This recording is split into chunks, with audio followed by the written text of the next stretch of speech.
What's up, Womack Nowstalgia? Dave here with a review of The Last of Us Season 2 on HBO. The Last of Us is back after a 2-year wait.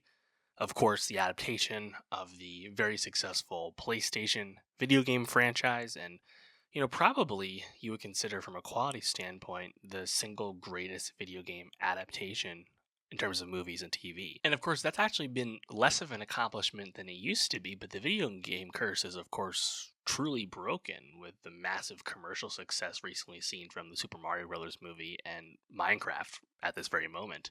But The Last of Us has really stood apart because it's not only a massive hit on HBO, one of their biggest series, of course, occupying that 9 p.m. Sunday night slot, but the critical reception, the Emmy attention, has been very robust as well. The Last of Us returns for season 2 with all of its arrows still in the quiver. Gorgeous filmmaking, transportive production and visuals, and its familiar dark and bleak narrative within this genre story. The Last of Us is very good at doing what it does. Season 2 jumps us forward 5 years, and Joel and Ellie's relationship is a lot more strained than it was in season 1. Seeing the emotional toll that both of them are struggling with will be a key appeal of this season. And if progressing the plot wasn't exciting enough, we have a lot of exciting new actors join the cast. Young Mazzino and Isabella Merced stand out, but Caitlin Dever and Danny Ramirez as antagonists is very exciting. I would not be shocked if season 2 presents more flashbacks and perspectives from different, side characters and whatnot, like season 1 excelled at. All on board the train.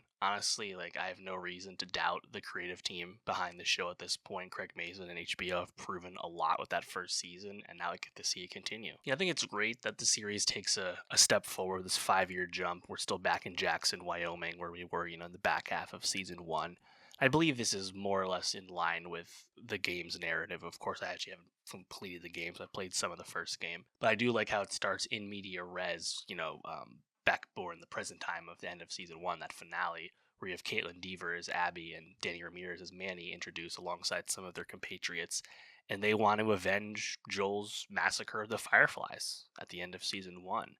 That's obviously going to come back around, and I think the consequences of all of that will be so central to the show. I think that's what's so appealing about it, right? Of course, Joel lying to Ellie about what happened, and there are reasons for doing that. I think in general, the show does a really great job positioning a lot of ethical questions and in terms of agency and what's right and wrong in the really moral quagmire that is trying to survive the fucking apocalypse. So I'm excited to see that continue to be pushed forward with season 2. And of course, Ellie and Joel really occupy every frame of this story, so we know that their relationship and how strained it is at the beginning of season 2, despite all this time passing, as well as Ellie's trying to forge her own identity apart from Joel as this, perhaps in her eyes, overbearing caretaker. I think it's all really great material.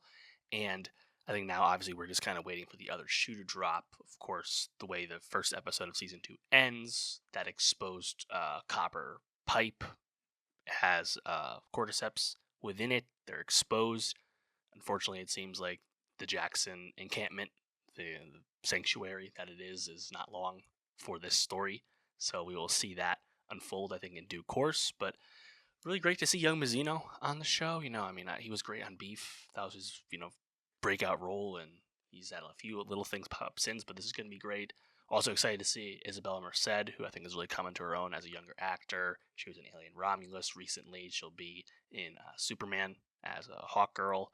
So I'm excited for her continuing to really rise and build up her own career after she was the damsel in distress in Sicario 2 several years ago. And hopefully we get enough time with Merced's Dina and her burgeoning relationship and romance with Ellie. Hopefully we get enough of that before all the shit hits the fan. So I'll be curious, the true pace of this season, because The Last of Us Season 1 largely adapted all of the Last of Us game, the first Last of Us game, as well as the Left Behind DLC, of course, in the case of the episode with Storm Reed's character. Now, Last of Us Last of Us Part 2, the game, is likely going to be split up into 2 seasons of the series, I would imagine. I think it's one of those things where HBO definitely wants at least 3 seasons out of this. I wouldn't be shocked if they wanted 4 seasons out of the show, to be honest. But Neil Druckmann, of course, the creator of the game and creative head leader of Naughty Dog, the studio behind the games, he has said that been spoken quite plainly recently that don't expect the Last of Us Part 3 game. Like, that's not going to happen. And maybe it will happen one day, maybe not under his watch. I think that's probably the most likely outcome, given how successful the games are and the show is. But either way, there's no like imminent story ready to adapt beyond that second game. So yeah, I think it's going to be spread out to 2 more seasons. So that'll probably give players of the game, points to guess into in terms of when you're going to cut the game in half. What is the ending ending climax for this second season? So as a result of that, I'll be curious like how much more material they get to add to it. I think that's what's so great about season 1. Of course, the episode with Murray Bartlett and Nick Offerman, it was episode 3, absolutely tremendous. An episode, a flashback episode, nothing to do really with Joel and Ellie, and it was I think such an incredible piece of storytelling, right? Also, I mean, awesome from the genre perspective. I thought everything about that was awesome. I would not be shocked to see something like that episode again with season 2 because they'll probably have time to fit something like that in. And they did such a great job last time around.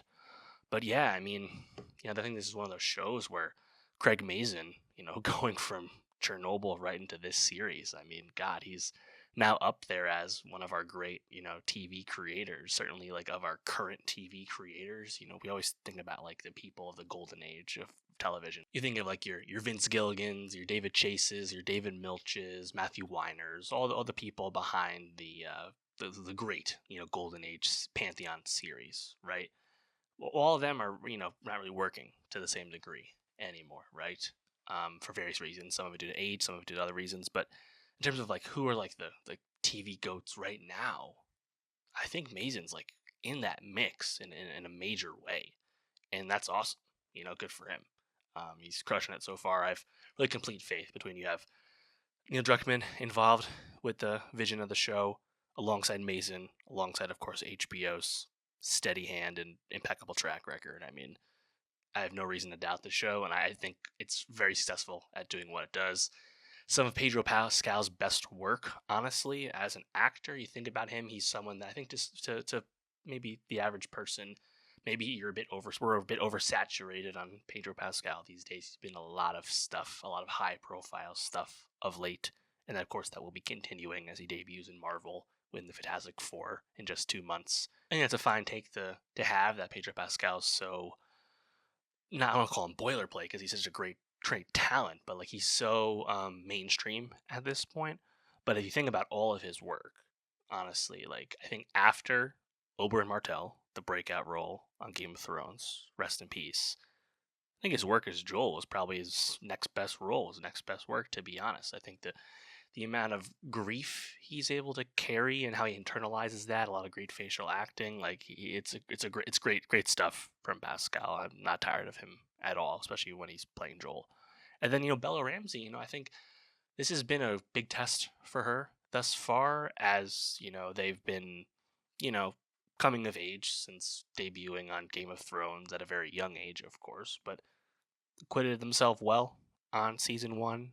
I think a lot more will be laid on Bella's shoulders with season 2 and most likely season 3 as well. So far so good. I think the rating serves them both well. So yeah, all in The Last of Us season 2, it's going to be a big hit. I assume this will be a bigger hit than the first season, if that's even possible. No reason to not expect it to be an Emmy darling as well. The HBO will have this and The White Lotus at the same time. Talking about crushing the Emmys, because of course White Lotus still put in comedy, so they have a chance to sweep those two. And then best limited series they probably won't get because I'll go to Adolescence, I'd imagine, with Netflix. But either way, let's go. Last of Us is back. Let me know what you thought of season 2. What was your favorite aspect of the first episode? What are you most looking forward to seeing in the rest of the season? And for more TV reviews, subscribe. I'll see you next time.